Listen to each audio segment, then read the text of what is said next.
ನಮಸ್ಕಾರ. ಜೀವನದಲ್ಲಿ ಕೆಲವೊಮ್ಮೆ ನೀವು ಸಮುದ್ರದ ಅಲೆಗಳಿಗೆ ಸಿಲುಕಿದ ಜೆಲ್ಲಿ ಮೀನಿನಂತೆ ದಿಕ್ಕಿಲ್ಲದೆ ತೇಲುತ್ತಿರುವಂತೆ ಭಾಸವಾಗುತ್ತದೆಯೇ? ಸಮಾಜವು ನಿಮ್ಮಿಂದ ನಿರೀಕ್ಷಿಸುವ ಜೀವನವನ್ನು ನೀವು ನಿರ್ಮಿಸುತ್ತಿದ್ದೀರಿ, ಆದರೆ ಅದು ನಿಜವಾಗಿಯೂ ನಿಮಗೆ ಬೇಕಾದ ಜೀವನವಲ್ಲ ಎಂದು ಅನಿಸುತ್ತದೆಯೇ? ಇತರರ ಅಗತ್ಯಗಳಿಗೆ ಆದ್ಯತೆ ನೀಡುವ ಅಭ್ಯಾಸ ನಿಮಗಿದೆಯೇ?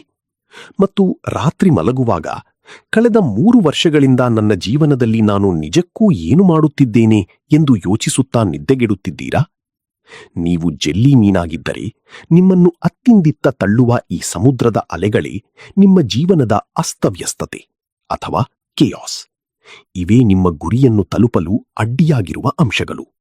ಖ್ಯಾತ ಮನಃಶಾಸ್ತ್ರಜ್ಞ ಡಾಕ್ಟರ್ ಜಾರ್ಡನ್ ಪೀಟರ್ಸನ್ ಅವರ ಬಹುಬೇಡಿಕೆಯ ಪುಸ್ತಕ 12 rules for life an antidote to chaos ನಿಮ್ಮ ಜೀವನವನ್ನು ಹಾಳು ಮಾಡುತ್ತಿರುವ ಈ ಗೊಂದಲಗಳ ಮೂಲವನ್ನು ವಿಶ್ಲೇಷಿಸುತ್ತದೆ. ಜೊತೆಗೆ ಜೀವನದಲ್ಲಿ ಒಂದು ಶಿಸ್ತು ತರಲು ಮತ್ತು ಅರ್ಥಪೂರ್ಣವಾದ ಬದುಕನ್ನು ಕಟ್ಟಿಕೊಳ್ಳಲು 12 ನಿರ್ದಿಷ್ಟ ನಿಯಮಗಳನ್ನು ನೀಡುತ್ತದೆ. ಈ ಆಡಿಯೋ ಬುಕ್ನಲ್ಲಿ ನಾವು ಈ ಪುಸ್ತಕದ ಪ್ರಮುಖ ವಿಚಾರಗಳನ್ನು ಅಧ್ಯಾಯವಾರು ವಿಶ್ಲೇಷಿಸಲಿದ್ದೇವೆ. ಬನ್ನಿ ಶುರು ಮಾಡೋಣ. ಅಧ್ಯಾಯ 1. ನಿಮ್ಮ ಭುಜಗಳನ್ನು ಹಿಂದಕ್ಕೆ ಚಾಚಿ ನೇರವಾಗಿ ನಿಲ್ಲಿ. ಪ್ರಕೃತಿಯಿಂದ ಕಲಿಯುವುದು. ನಾವು ಮನುಷ್ಯರ ಮೆದುಳು ಮತ್ತು ನಡವಳಿಕೆಗಳನ್ನು ಅರ್ಥಮಾಡಿಕೊಳ್ಳಲು ಚಿಂಪಾಂಜಿಗಳು ಮತ್ತು ಲಾಬ್ಸ್ಟರ್ಗಳಂತಹ ಜೀವಿಗಳನ್ನು ಅಧ್ಯಯನ ಮಾಡಬಹುದು. ನಮ್ಮ ಮೆದುಳಿನ ಕಾರ್ಯವಿಧಾನ ಮತ್ತು ಸಾಮಾಜಿಕ ರಚನೆಗಳು ಇವುಗಳಿಗೆ ಬಹಳಷ್ಟು ಸಾಮ್ಯತೆಯನ್ನು ಹೊಂದಿವೆ. ಸಮಾಜದಲ್ಲಿ ಇತರರು ನಮ್ಮನ್ನು ಹೇಗೆ ನೋಡುತ್ತಾರೆ ಎಂಬುದು ನಮ್ಮ ಮೆದುಳು ಮತ್ತು ದೇಹದ ರಾಸಾಯನಿಕ ಕ್ರಿಯೆಗಳ ಮೇಲೆ ನೇರ ಪರಿಣಾಮ ಬೀರುತ್ತದೆ. ಜೀವನದಲ್ಲಿ ಯಶಸ್ವಿಯಾದ ಅಥವಾ ಮೇಲುಗೈ ಸಾಧಿಸಿದ ವ್ಯಕ್ತಿಯ ಮೆದುಳಿನ ರಾಸಾಯನಿಕ ಕ್ರಿಯೆಗೂ ಸಮಾಜದ ಕೆಳಹಂತದಲ್ಲಿರುವ ವ್ಯಕ್ತಿಯ ಮೆದುಳಿನ ಕ್ರಿಯೆಗೂ ಬಹಳ ವ್ಯತ್ಯಾಸವಿರುತ್ತದೆ. ಮುಖ್ಯವಾಗಿ ಸೆರೋಟೋನಿನ್ ಎಂಬ ರಾಸಾಯನಿಕ. ಒಂದು ಬಲಿಷ್ಠ ಲಾಬ್ಸ್ಟರ್ ಯುದ್ಧದಲ್ಲಿ ಸೋತರೆ ಅದರ ಮೆದುಳು ಕರಗಿ ಹೋಗುತ್ತದೆ ಮತ್ತು ಸೋತ ಸ್ಥಾನಕ್ಕೆ ತಕ್ಕಂತೆ ಹೊಸ ಮೆದುಳು ಹುಟ್ಟಿಕೊಳ್ಳುತ್ತದೆ. ಪ್ರೀತಿಯಲ್ಲಿ ಅಥವಾ ವೃತ್ತಿಯಲ್ಲಿ ಸೋತಾಗ ನಮಗೂ ಇದೇ ರೀತಿಯ ಅನುಭವವಾಗುತ್ತದೆ. ಪ್ಯಾರೆಟೋ ತತ್ವ ಮತ್ತು ಪ್ರಾಬಲ್ಯ. ಇದನ್ನು 80-20 ನಿಯಮ ಎಂದೂ ಕರೆಯುತ್ತಾರೆ. ಪ್ರಪಂಚದ ಬಹುಪಾಲು ಸಂಪತ್ತು ಕೇವಲ ಸಣ್ಣ ಗುಂಪಿನ ಜನರ ಕೈಯಲ್ಲಿದೆ. ಬಹುಪಾಲು ಪುಸ್ತಕಗಳು ಮತ್ತು ಸಂಗೀತವನ್ನು ಬೆರಳೆಣಿಕೆಯಷ್ಟು ಲೇಖಕರು ಮತ್ತು ಸಂಗೀತಗಾರರು ನಿಯಂತ್ರಿಸುತ್ತಾರೆ. ಇದರ ಅರ್ಥ ಪ್ರತಿ ಕ್ಷೇತ್ರದಲ್ಲೂ ಒಂದು ಮೇಲಿನ ಹಂತ ಮತ್ತು ಕೆಳಗಿನ ಹಂತ ಇರುತ್ತದೆ. ನಾವೆಲ್ಲರೂ ಆ ಮೇಲಿನ ಹಂತವನ್ನು ತಲುಪಲು ಹೋರಾಡುತ್ತಿದ್ದೇವೆ. ನೀವು ಸೋತಾಗ ನಿಮ್ಮ ಮೆದುಳಿನಲ್ಲಿ ಸಿರೋಟೋನಿನ್ ಮಟ್ಟ ಕುಸಿಯುತ್ತದೆ. ಇದರಿಂದ ನೀವು ಖಿನ್ನತೆಗೆ ಒಳಗಾಗುತ್ತೀರಿ, ನಿಮ್ಮ ಭಂಗಿ ಬಾಗ್ತದೆ ಮತ್ತು ನೀವು ದುರ್ಬಲರಾಗುತ್ತೀರಿ. ಆದರೆ ನೀವು ಗೆದ್ದಾಗ ಸಿರೋಟೋನಿನ್ ಹರಿಯುತ್ತದೆ. ಆಗ ನೀವು ಯಾವುದೇ ಸವಾಲನ್ನು ಧೈರ್ಯವಾಗಿ ಎದುರಿಸಲು ಸಿದ್ಧರಾಗುತ್ತೀರಿ. ಆದ್ದರಿಂದ ನಿಮ್ಮ ದೈಹಿಕ ಭಂಗಿಯನ್ನು ಸರಿಪಡಿಸಿಕೊಳ್ಳಿ. ಭುಜಗಳನ್ನು ಹಿಂದಕ್ಕೆ ಚಾಚಿ ತಲೆ ಎತ್ತಿ ಆತ್ಮವಿಶ್ವಾಸದಿಂದ ನಿಲ್ಲಿ. ಇದು ನಿಮ್ಮ ಮೆದುಳಿಗೆ ನಾನು ಗೆಲ್ಲಬಲ್ಲೆ ಎಂಬ ಸಂದೇಶವನ್ನು ರವಾನಿಸುತ್ತದೆ. ಅಧ್ಯಾಯ 2. ನಿಮಗೆ ನೀವೇ ಸಹಾಯ ಮಾಡಬೇಕಾದ ವ್ಯಕ್ತಿಯಂತೆ ನಿಮ್ಮನ್ನು ನೀವು ನೋಡಿಕೊಳ್ಳಿ. Treat yourself like someone you are responsible for helping. ನಿಸ್ವಾರ್ಥತೆಯ ವಿರೋಧಾಭಾಸ. ಪ್ರಪಂಚದಾದ್ಯಂತ ನಡೆಸಲಾದ ಅನೇಕ ಮಾನಸಿಕ ಅಧ್ಯಯನಗಳು ಒಂದು ವಿಚಿತ್ರ ಸತ್ಯವನ್ನು ಬಯಲು ಮಾಡಿವೆ. ವೈದ್ಯರು ನಮಗೆ ಔಷಧಿಯನ್ನು ಬರೆದುಕೊಟ್ಟಾಗ 1/3 ಭಾಗದಷ್ಟು ಜನರು ಆ ಔಷಧಿಯನ್ನು ಖರೀದಿಸುವುದೇ ಇಲ್ಲ. ಖರೀದಿಸಿದವರಲ್ಲೂ ಹಲವರು ಅದನ್ನು ಸರಿಯಾದ ಸಮಯಕ್ಕೆ ಸರಿಯಾದ ಪ್ರಮಾಣದಲ್ಲಿ ತೆಗೆದುಕೊಳ್ಳುವುದಿಲ್ಲ. ಆದರೆ ಅದೇ ವ್ಯಕ್ತಿಯ ಮುದ್ದಿನ ನಾಯಿ ಅಥವಾ ಬೆಕ್ಕಿಗೆ ಹುಷಾರಿಲ್ಲದಿದ್ದರೆ ಮರುಮಾತನಾಡದೆ ತಕ್ಷಣ ಪಶುವೈದ್ಯರ ಬಳಿ ಓಡುತ್ತಾರೆ. ಪ್ರಾಣಿಗಳಿಗೆ ನೀಡುವ ಔಷಧಿಯನ್ನು ಚಾಚೂ ತಪ್ಪದೆ ಸಮಯಕ್ಕೆ ಸರಿಯಾಗಿ ಹಾಕುತ್ತಾರೆ. ವಿಮಾನದಲ್ಲಿ ತುರ್ತು ಪರಿಸ್ಥಿತಿ ಎದುರಾದಾಗ ಮೊದಲು ನಿಮ್ಮ ಆಕ್ಸಿಜನ್ ಮಾಸ್ಕ್ ಧರಿಸಿ, ಆಮೇಲೆ ಇತರರಿಗೆ, ಮಕ್ಕಳಿಗೂ ಸಹ ಸಹಾಯ ಮಾಡಿ ಎಂಬ ಕಟ್ಟುನಿಟ್ಟಿನ ಸೂಚನೆ ನೀಡಲಾಗುತ್ತದೆ. ಆದರೂ ಮನುಷ್ಯರು ತಮ್ಮ ಜೀವಕ್ಕಿಂತ ಇತರರ ಬಗ್ಗೆಯೇ ಹೆಚ್ಚು ಕಾಳಜಿ ವಹಿಸುತ್ತಾರೆ. ಈ ವಿರೋಧಾಭಾಸಕ್ಕೆ ಕಾರಣವೇನು? ಜಗತ್ತಿನ ಕಷ್ಟಗಳನ್ನೆಲ್ಲ ಹೊತ್ತುಕೊಳ್ಳುವ ನಾವು ನಮ್ಮ ಸ್ವಂತ ಕಾಳಜಿಯ ವಿಷಯ ಬಂದಾಗ ಮಾತ್ರ ನಮ್ಮನ್ನು ನಾವೇ ಏಕೆ ಅಷ್ಟು ಕಡೆಗಣಿಸುತ್ತೇವೆ? ಕ್ರಮ, ಅಸ್ತವ್ಯಸ್ತತೆ ಮತ್ತು ಸ್ವಯಂ ಶಿಕ್ಷೆ. Order, chaos and self judgment. ಈ ಪ್ರಶ್ನೆಗೆ ಉತ್ತರ ಕಂಡುಕೊಳ್ಳಲು ನಾವು ಜಗತ್ತನ್ನು ಗ್ರಹಿಸುವ ರೀತಿಯನ್ನು ಅರ್ಥಮಾಡಿಕೊಳ್ಳಬೇಕು. ಜಾರ್ಡನ್ ಪೀಟರ್ಸನ್ ಅವರು ಜಗತ್ತನ್ನು 2 ಮುಖ್ಯ ವಿಭಾಗಗಳಾಗಿ ನೋಡುತ್ತಾರೆ: ಕ್ರಮ, ಆರ್ಡರ್ ಮತ್ತು ಅಸ್ತವ್ಯಸ್ತತೆ, ಕೇಯಾಸ್. ಕ್ರಮ ಎಂದರೆ ನಮಗೆ ತಿಳಿದಿರುವ, ನಾವು ಪ್ರತಿದಿನ ನೋಡುವ, ನಮ್ಮ ನಿಯಂತ್ರಣದಲ್ಲಿರುವ ಸುರಕ್ಷಿತ ಜಗತ್ತು. ನಮ್ಮ ಮನೆ, ನಮ್ಮ ದೈನಂದಿನ ಕೆಲಸಗಳು, ನಮ್ಮ ಪರಿಚಿತ ವಾತಾವರಣ ಇವೆಲ್ಲವೂ ಕ್ರಮಬದ್ಧವಾಗಿರುತ್ತದೆ. ಆದರೆ ಅಸ್ತವ್ಯಸ್ತತೆ ಎಂದರೆ ನಮಗೆ ತಿಳಿಯದ, ಅನಿರೀಕ್ಷಿತವಾದ ಕಷ್ಟಗಳು ಮತ್ತು ಸವಾಲುಗಳಿಂದ ಕೂಡಿದ ಜಗತ್ತು. ಉದ್ಯೋಗ ಕಳೆದುಕೊಳ್ಳುವುದು, ಹಠಾತ್ ಅನಾರೋಗ್ಯ ಅಥವಾ ಸಂಬಂಧಗಳ ಮುರಿಯುವಿಕೆ ಇವೆಲ್ಲವೂ ನಮ್ಮ ಜೀವನಕ್ಕೆ ಪ್ರವೇಶಿಸುವ ಅಸ್ತವ್ಯಸ್ತತೆಯ ರೂಪಗಳು. ನಾವು ಮನುಷ್ಯರು ಈ ಎರಡರ ನಡುವೆ ಸದಾ ಹೋರಾಡುತ್ತಿರುತ್ತೇವೆ. ಈ ಯಾನದಲ್ಲಿ ನಾವು ಅನೇಕ ತಪ್ಪುಗಳನ್ನು ಮಾಡುತ್ತೇವೆ. ಜಗತ್ತಿಗೆ ನಾವು ಎಷ್ಟೇ ಒಳ್ಳೆಯವರಂತೆ, ಬುದ್ಧಿವಂತರಂತೆ ಕಂಡರೂ ನಮ್ಮ ಆಂತರಿಕ ದೌರ್ಬಲ್ಯಗಳು, ನಮ್ಮ ಕೆಟ್ಟ ಆಲೋಚನೆಗಳು, ನಮ್ಮ ಪಾಪಗಳು ಮತ್ತು ನಾವು ಮಾಡಿದ ತಪ್ಪುಗಳು ನಮಗೆ ಮಾತ್ರ ಚೆನ್ನಾಗಿ ತಿಳಿದಿರುತ್ತವೆ. ನಾನೊಬ್ಬ ಪರಿಪೂರ್ಣ ಮನುಷ್ಯನಲ್ಲ, ನನ್ನಲ್ಲಿ ಇಷ್ಟೆಲ್ಲ ಕೊರತೆಗಳಿವೆ, ನಾನೊಬ್ಬ ಸೋತ ವ್ಯಕ್ತಿ ಎಂಬ ಅಪರಾಧಿ ಪ್ರಜ್ಞೆ ನಮ್ಮ ಆಳದಲ್ಲಿ ಸದಾ ಕಾಡುತ್ತಿರುತ್ತದೆ. ಆ ಮುದ್ದಿನ ನಾಯಿಗೆ ಯಾವುದೇ ಪಾಪಪುಣ್ಯದ ಅರಿವಿಲ್ಲ. ಅದು ಮುಗ್ಧ.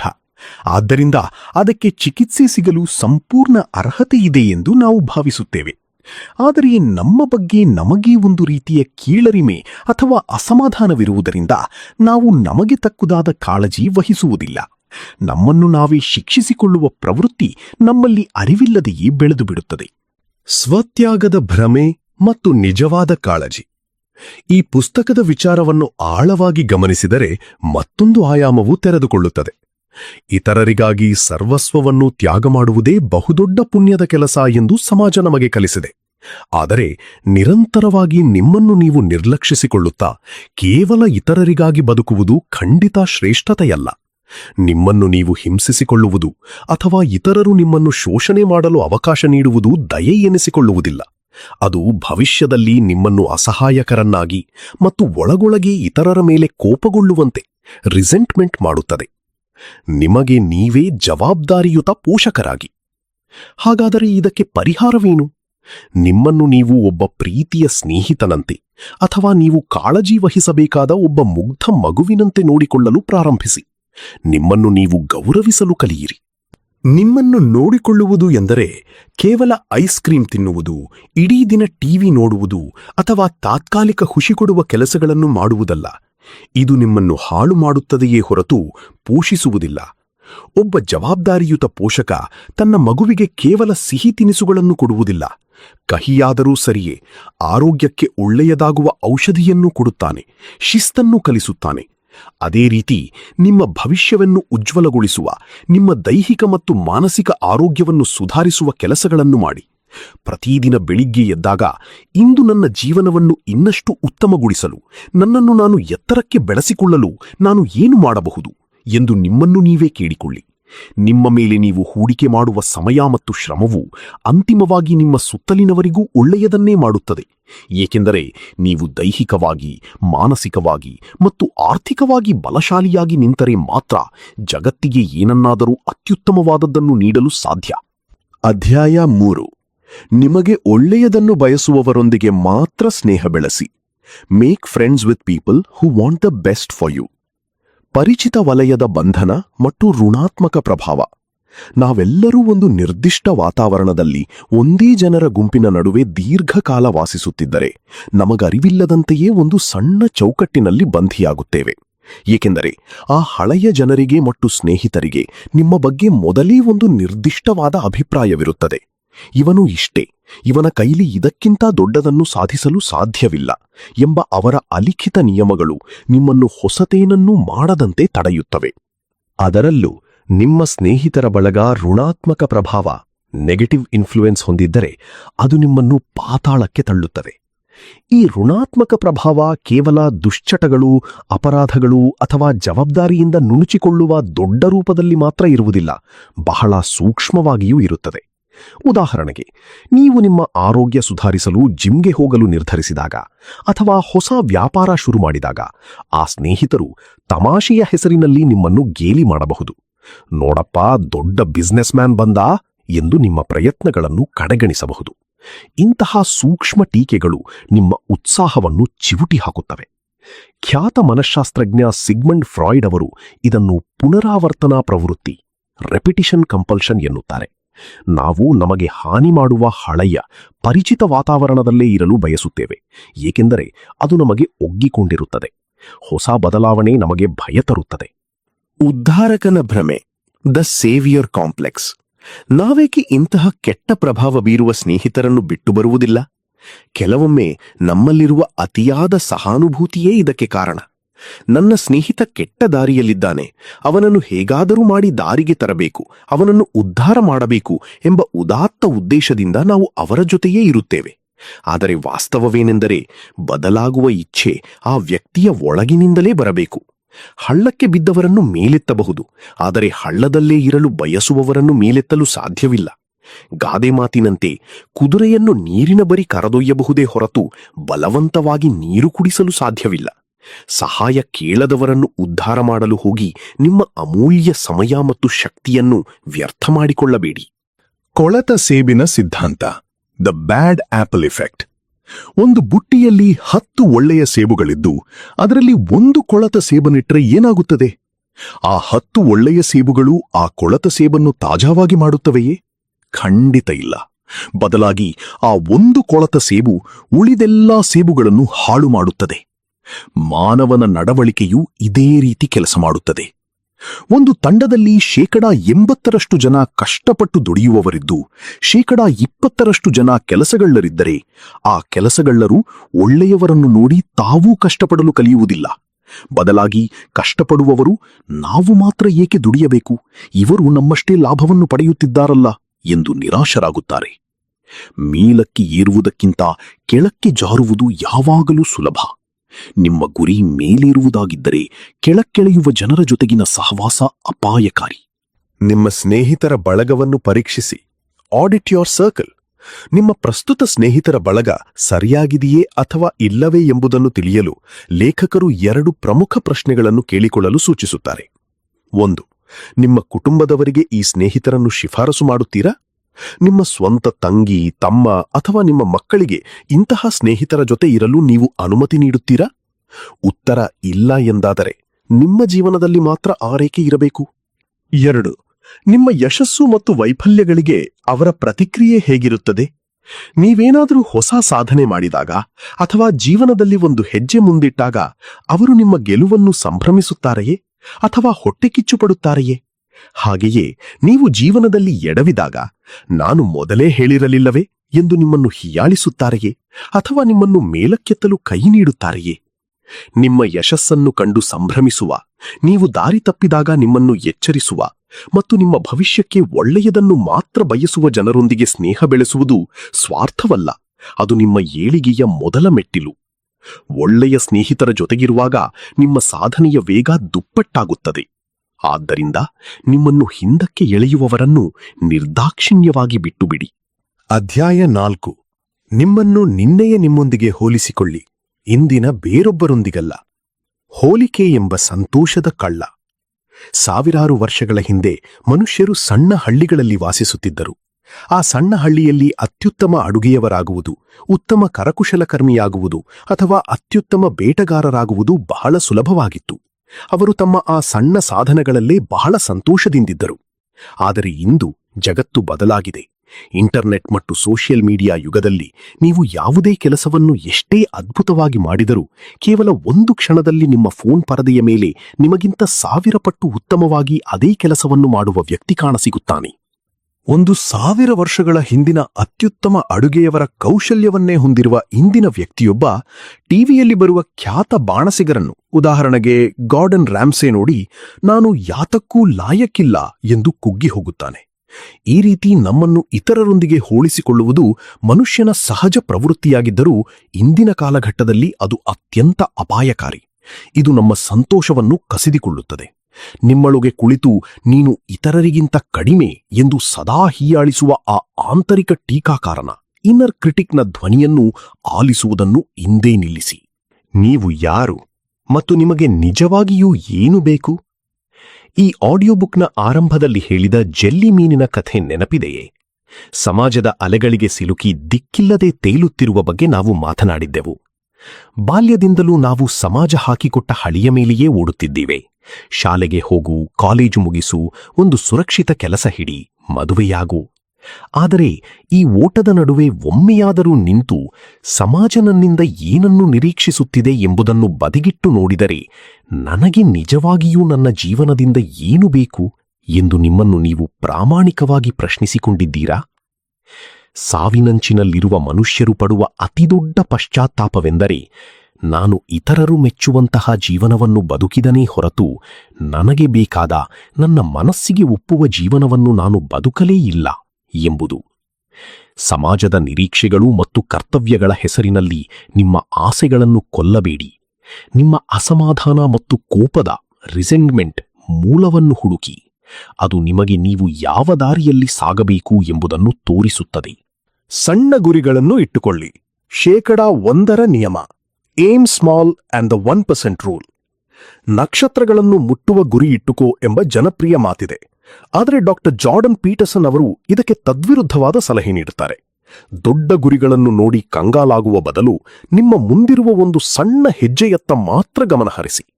ನಿಮ್ಮ ಏಕೈಕ ಗುರಿ ಎಂದರೆ ಇಂದು ಬೆಳಿಗ್ಗೆ ನೀವು ಎದ್ದಾಗ ಇದ್ದ ಸ್ಥಿತಿಗಿಂತ ರಾತ್ರಿ ಮಲಗುವಾಗ ಕೇವಲ 1% 1% ಬೆಟರ್ ಉತ್ತಮವಾಗಿರಬೇಕು. ಇದಕ್ಕಾಗಿ ಪ್ರತಿದಿನ 3 ಪ್ರಶ್ನೆಗಳನ್ನು ನಿಮ್ಮನ್ನು ನೀವೇ ಕೇಳಿಕೊಳ್ಳಿ. 1. ಪ್ರಸ್ತುತ ನನ್ನನ್ನು ಕಾಡುತ್ತಿರುವ ಅಥವಾ ಕಿರಿಕಿರಿ ಉಂಟುಮಾಡುತ್ತಿರುವ ವಿಷಯ ಯಾವುದು? 2. ಅದನ್ನು ಸರಿಪಡಿಸುವ ಸಾಮರ್ಥ್ಯ ನನಗಿದೆಯೇ? 3. ಅದನ್ನು ಈಗಲೇ ಸರಿಪಡಿಸಲು ನಾನು ಸಿದ್ಧನಿದ್ದೇನೆಯೇ? ಉತ್ತರ ಇಲ್ಲ ಎಂದಾದರೆ ನಿಮ್ಮ ಗುರಿಯನ್ನು ಇನ್ನಷ್ಟು ಚಿಕ್ಕದಾಗಿಸಿ.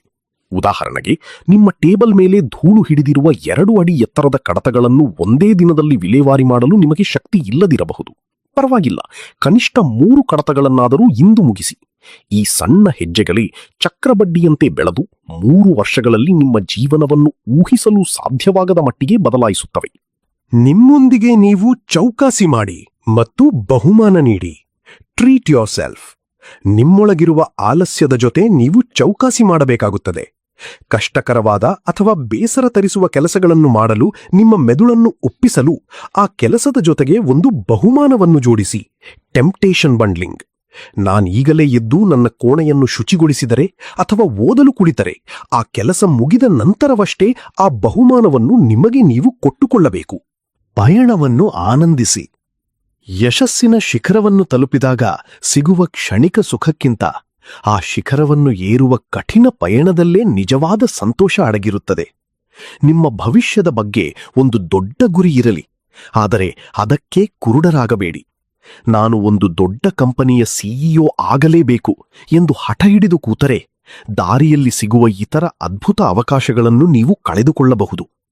ಮುಂದೆ ಸಾಗುತ್ತಾ ಹೋದಂತೆ ನಿಮಗೆ ಪ್ರಾಣಿಗಳೆಂದರೆ ಅಚ್ಚುಮೆಚ್ಚು ಎಂದು ತಿಳಿದು ನೀವೊಂದು ಸುಂದರವಾದ ಪ್ರಾಣಿಗಳ ಆರೈಕೆ ಕೇಂದ್ರವನ್ನು ತೆರೆದು ಅದರಲ್ಲಿ ನೆಮ್ಮದಿ ಕಂಡುಕೊಳ್ಳಬಹುದು.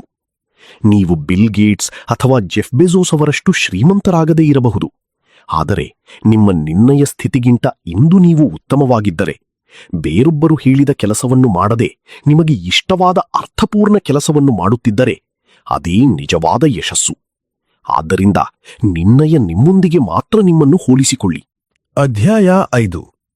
ನಿಮ್ಮ ಮಕ್ಕಳು ನಿಮಗೆ ಇಷ್ಟವಾಗದ ಯಾವುದೇ ಕೆಲಸವನ್ನು ಮಾಡಲು ಬಿಡಬೇಡಿ. Do not let your children do anything that makes you dislike them. ಪಾಲನೆಯ 2 ತುದಿಗಳು. The pendulum of parenting. ಮಕ್ಕಳ ಮೇಲೆ ದೈಹಿಕ ಅಥವಾ ಮಾನಸಿಕ ದೌರ್ಜನ್ಯವೆಸಗುವ ಪೋಷಕರ ಬಗ್ಗೆ ನಾವು ಆಗಾಗ ಸುದ್ದಿಗಳಲ್ಲಿ ಕೇಳುತ್ತೇವೆ. ಇದು ಜಗತ್ತಿನ ಅತ್ಯಂತ ಕ್ರೂರವಾದ ವಿಚಾರ. ಆದರೆ ಡಾಕ್ಟರ್ ಜಾರ್ಡನ್ ಪೀಟರ್ಸನ್ ಅವರು ಹೇಳುವಂತೆ ಇಂದಿನ ಸಮಾಜದಲ್ಲಿ ಇದರಷ್ಟೇ ಅಪಾಯಕಾರಿಯಾದ ಮತ್ತೊಂದು ಪಾಲನಾ ಶೈಲಿ ಬೆಳೆಯುತ್ತಿದೆ. ಅದೇ ಅತಿಯಾದ ನಿಷ್ಕ್ರಿಯ ಪಾಲನೆ, ಓವರ್ಲಿ ಪ್ಯಾಸಿವ್ ಪೇರೆಂಟಿಂಗ್.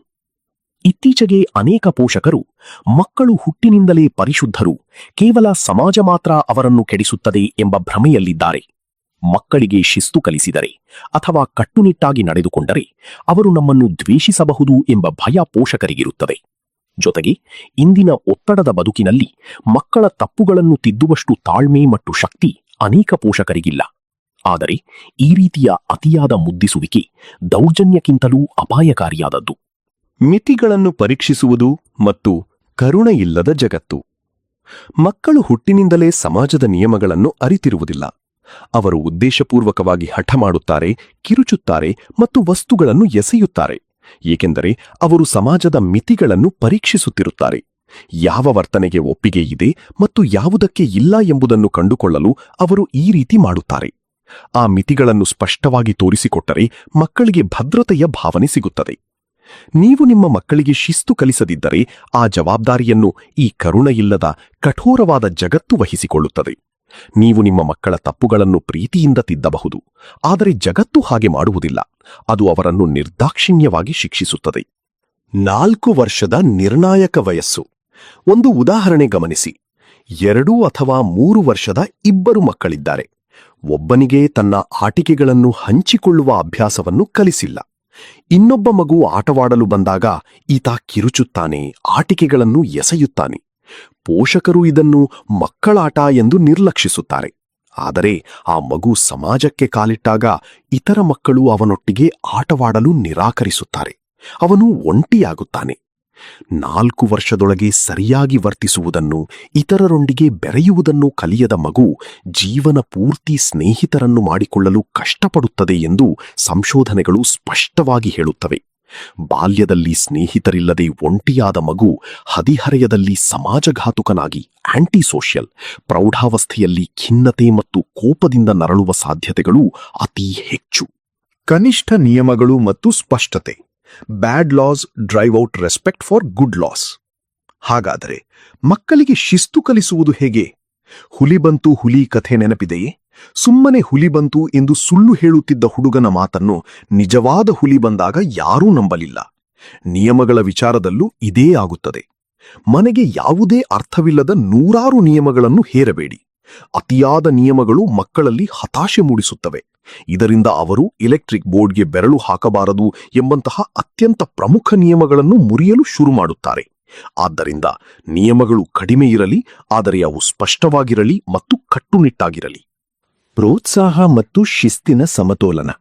ಮಕ್ಕಳು ನೀವು ಬಯಸಿದಂತೆ ಒಳ್ಳೆಯ ಕೆಲಸ ಮಾಡಿದಾಗ ತಕ್ಷಣವೇ ಅವರನ್ನು ಗುರುತಿಸಿ ಪ್ರಶಂಸಿಸಿ. ಊಟ ಮಾಡಲು ಹಠ ಮಾಡುತ್ತಿದ್ದ ಮಗು ತಾನಾಗಿಯೇ ತುತ್ತು ತಿಂದಾಗ ಬೆನ್ನು ತಟ್ಟಿ ಶಭಾಷ್ಗಿರಿ ಕೊಡಿ. ಪರೀಕ್ಷೆಯಲ್ಲಿ ಒಳ್ಳೆಯ ಅಂಕ ತೆಗೆದುಕೊಂಡಾಗ ಅವರಿಗೆ ಇಷ್ಟವಾದ ಜಾಗಕ್ಕೆ ಕರೆದೊಯ್ಯಿರಿ. ಅದೇ ರೀತಿ ತಪ್ಪು ಮಾಡಿದಾಗ ನೀಡುವ ಶಿಸ್ತಿನ ಕ್ರಮ ಕೂಡ ಸರಿಯಾದ ಸಮಯದಲ್ಲಿ ಮತ್ತು ಸರಿಯಾದ ಪ್ರಮಾಣದಲ್ಲಿರಬೇಕು. ಮನೆಯಲ್ಲಿ ಅತಿಥಿಗಳು ಬಂದಾಗ ಮಗು ಗಲಾಟೆ ಮಾಡುತ್ತಿದ್ದರೆ ಆಗಲೇ ಸರಿಪಡಿಸಿ. ಅದನ್ನು ಬಿಟ್ಟು ಕೋಪವನ್ನೆಲ್ಲ ಮನಸ್ಸಿನಲ್ಲೇ ಇಟ್ಟುಕೊಂಡು ರಾತ್ರಿ ಆ ಮಗು ಪ್ರೀತಿಯಿಂದ ನಿಮ್ಮ ಬಳಿ ಬಂದಾಗ ಹಗಲಿನ ಕೋಪಕ್ಕೆ ಹೊಡೆದರೆ ಮಗುವಿಗೆ ತೀವ್ರ ಗೊಂದಲವಾಗುತ್ತದೆ. ನಾನು ಪ್ರೀತಿ ತೋರಿಸಲು ಹೋದರೆ ಪೆಟ್ಟು ಬೀಳುತ್ತದೆ ಎಂದು ಮಗು ತಪ್ಪಾಗಿ ಅರ್ಥೈಸಿಕೊಳ್ಳುತ್ತದೆ. ತರಕಾರಿ ತಿಂದಿಲ್ಲ ಎಂಬ ಸಣ್ಣ ಕಾರಣಕ್ಕೆ ವಾರಗಟ್ಟಲೆ ಟಿವಿ ನೋಡಬಾರದು ಎಂಬಂತಹ ಅತಿಯಾದ ಶಿಕ್ಷೆಗಳು ಮಕ್ಕಳಲ್ಲಿ ದ್ವೇಷವನ್ನು, ರಿಸೆಂಟ್ಮೆಂಟ್ನು ಹುಟ್ಟುಹಾಕುತ್ತವೆ.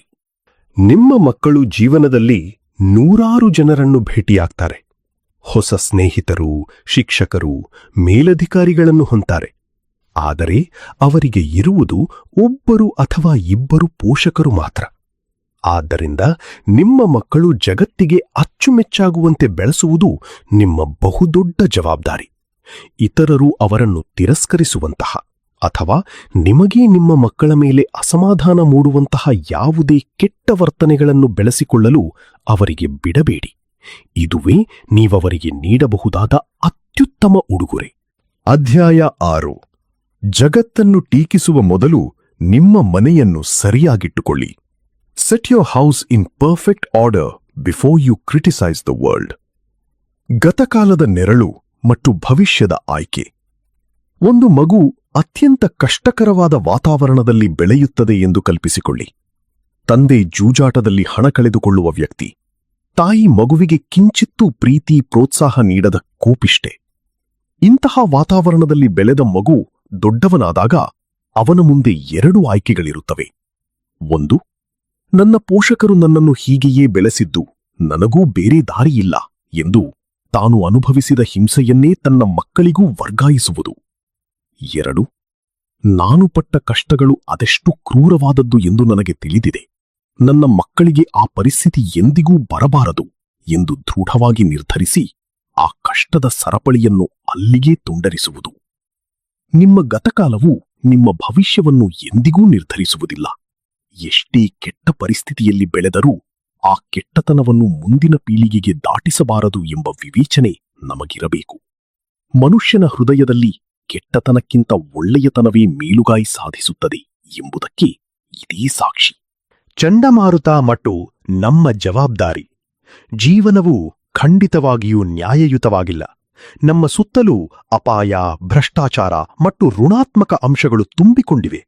ಒಂದು ಭೀಕರ ಚಂಡಮಾರುತ ಬರುವುದು ಪ್ರಕೃತಿಯ ವಿಕೋಪ. ಅದು ನಮ್ಮ ನಿಯಂತ್ರಣದಲ್ಲಿಲ್ಲ. ಆದರೆ ಪ್ರತಿ ವರ್ಷ ಚಂಡಮಾರುತ ಬರುವ ಜಾಗದಲ್ಲಿ ಗಾಳಿ ಮಳೆಗೆ ತಡೆದುಕೊಳ್ಳದಂತಹ ಒಂದು ದುರ್ಬಲವಾದ ಮನೆಯನ್ನು ಕಟ್ಟುವುದು ಪ್ರಕೃತಿಯ ತಪ್ಪಲ್ಲ, ಅದು ನಮ್ಮ ತಪ್ಪು. ದುರಂತಗಳು ಸಂಭವಿಸಿದಾಗ ಅದಕ್ಕೆ ವಿಧಿ, ದೇವರು ಅಥವಾ ಸಮಾಜವನ್ನು ದೂಷಿಸುವುದು ಸುಲಭ. ಆದರೆ ನಾವು ಅಸಹಾಯಕರಲ್ಲ. ಆ ದುರಂತಗಳನ್ನು ಎದುರಿಸಲು ನಾವು ಎಷ್ಟು ಸಿದ್ಧರಾಗಿದ್ದೆವು ಎಂಬುದು ಇಲ್ಲಿ ಮುಖ್ಯವಾಗುತ್ತದೆ. ದೂರವಾಡುವ ಪ್ರವೃತ್ತಿ ಒಂದು ಸುಲಭದ ದಾರಿ. The distraction of outrage. ಇತ್ತೀಚಿನ ದಿನಗಳಲ್ಲಿ, ಅದರಲ್ಲೂ ಸೋಷಿಯಲ್ ಮೀಡಿಯಾ ಮತ್ತು ಟಿವಿ ಸುದ್ದಿಗಳ ಪ್ರಭಾವದಿಂದಾಗಿ ಪ್ರತಿಯೊಬ್ಬರೂ ಜಗತ್ತಿನ ಆಗುಹೋಗುಗಳ ಬಗ್ಗೆ ಅತಿಯಾಗಿ ತಲೆಕೆಡಿಸಿಕೊಳ್ಳುತ್ತಿದ್ದಾರೆ. ರಾಜಕೀಯ ವ್ಯವಸ್ಥೆ ಸರಿಯಿಲ್ಲ, ಆರ್ಥಿಕತೆ ಕುಸಿದಿದೆ, ಉದ್ಯಮಿಗಳು ನಮ್ಮನ್ನು ಶೋಷಿಸುತ್ತಿದ್ದಾರೆ, ಸಮಾಜ ಕೆಟ್ಟು ಹೋಗಿದೆ ಎಂದು ದೊಡ್ಡ ದೊಡ್ಡ ವಿಷಯಗಳ ಬಗ್ಗೆ ಆಕ್ರೋಶ ವ್ಯಕ್ತಪಡಿಸುವುದು ಸಾಮಾನ್ಯವಾಗಿದೆ. ಲೇಖಕರು ಇದನ್ನು ನಮ್ಮ ವೈಯಕ್ತಿಕ ವೈಫಲ್ಯಗಳನ್ನು ಮರೆಮಾಚುವ ಒಂದು ಸುಲಭವಾದ ದಾರಿ, ಕೋಪಿಂಗ್ ಮೆಕ್ಯಾನಿಸಂ ಎಂದು ಕರೆಯುತ್ತಾರೆ. ಜಗತ್ತಿನ ದೊಡ್ಡ ಸಮಸ್ಯೆಗಳ ವಿರುದ್ಧ ಹೋರಾಡುವ ಭ್ರಮೆಯನ್ನು ಸೃಷ್ಟಿಕೊಂಡರೆ ನಮ್ಮ ಸ್ವಂತ ಜೀವನದ ತಪ್ಪುಗಳ ಬಗ್ಗೆ ಯೋಚಿಸುವ ಜವಾಬ್ದಾರಿಯಿಂದ ನಾವು ಸುಲಭವಾಗಿ ನುಣುಚಿಕೊಳ್ಳಬಹುದು. ವಾಸ್ತವದಲ್ಲಿ ಇದು ಕೇವಲ ಒಂದು ದಿಕ್ಕು ತಪ್ಪಿಸುವ ತಂತ್ರವಷ್ಟೇ. ಸಣ್ಣ ಹೆಜ್ಜೆ. ನಿಮ್ಮ ಮನೆಯನ್ನು ಸರಿಪಡಿಸಿ. ಜಗತ್ತನ್ನು ತಿದ್ದಲು ಹೊರಡುವ ಮುನ್ನ ಒಂದು ಕ್ಷಣ ವಿರಾಮ ತೆಗೆದುಕೊಂಡು ನಿಮ್ಮ ಸ್ವಂತ ಜೀವನವನ್ನು ಸೂಕ್ಷ್ಮವಾಗಿ ಗಮನಿಸಿ. ನಿಮ್ಮ ಕೋಣೆ ಶುಚಿಯಾಗಿದೆಯೇ? ನಿಮಗೆ ಇರುವ ಏಕೈಕ ದೇಹವನ್ನು ನೀವು ಗೌರವಿಸುತ್ತಿದ್ದೀರಾ? ಅದಕ್ಕೆ ಸರಿಯಾದ ಆಹಾರ ಮತ್ತು ವ್ಯಾಯಾಮ ನೀಡುತ್ತಿದ್ದೀರಾ? ಟಿವಿ, ಮೊಬೈಲ್ ಮುಂದೆ ಸಮಯ ವ್ಯರ್ಥ ಮಾಡುವ ಬದಲು ಹೊಸ ವಿಷಯಗಳನ್ನು ಕಲಿಯಲು ಸಮಯ ಮೀಸಲಿಡುತ್ತಿದ್ದೀರಾ? ಬೇರೊಬ್ಬರು ಹೇಳಿದ ದಾರಿಯಲ್ಲಿ ನಡೆಯುವ ಬದಲು ನಿಮ್ಮ ಜೀವನದ ಚುಕ್ಕಾಣಿಯನ್ನು ನೀವೇ ಹಿಡಿದಿದ್ದೀರಾ? ಯಾವುದು ತಪ್ಪು ಎಂದು ನಿಮ್ಮ ಅಂತರಾಳಕ್ಕೆ ಸ್ಪಷ್ಟವಾಗಿ ತಿಳಿದಿದೆಯೋ ಆ ತಪ್ಪುಗಳನ್ನು ಮಾಡುವುದನ್ನು ಈಗಲೇ ನಿಲ್ಲಿಸಿ. ನಿಮ್ಮದೇ ಸ್ವಂತ ಜೀವನದಲ್ಲಿ, ನಿಮ್ಮದೇ ಮನೆಯಲ್ಲಿ ಶಾಂತಿ ಮತ್ತು ಶಿಸ್ತನ್ನು ನೆಲೆಸುವಂತೆ ಮಾಡಲು ನಿಮಗೆ ಸಾಧ್ಯವಾಗದಿದ್ದರೆ ಇಡೀ ಜಗತ್ತನ್ನು ಟೀಕಿಸುವ ಅಥವಾ ತಿದ್ದುವ ಅಧಿಕಾರ ನಿಮಗಿದೆಯೇ? ಆದ್ದರಿಂದ ಮೊದಲು ನಿಮ್ಮ ಜಗತ್ತನ್ನು, ನಿಮ್ಮನ್ನೂ ಮತ್ತು ನಿಮ್ಮ ಸುತ್ತಮುತ್ತಲಿನ ಪರಿಸರವನ್ನು ಪರಿಪೂರ್ಣವಾಗಿ ಇಟ್ಟುಕೊಳ್ಳಿ.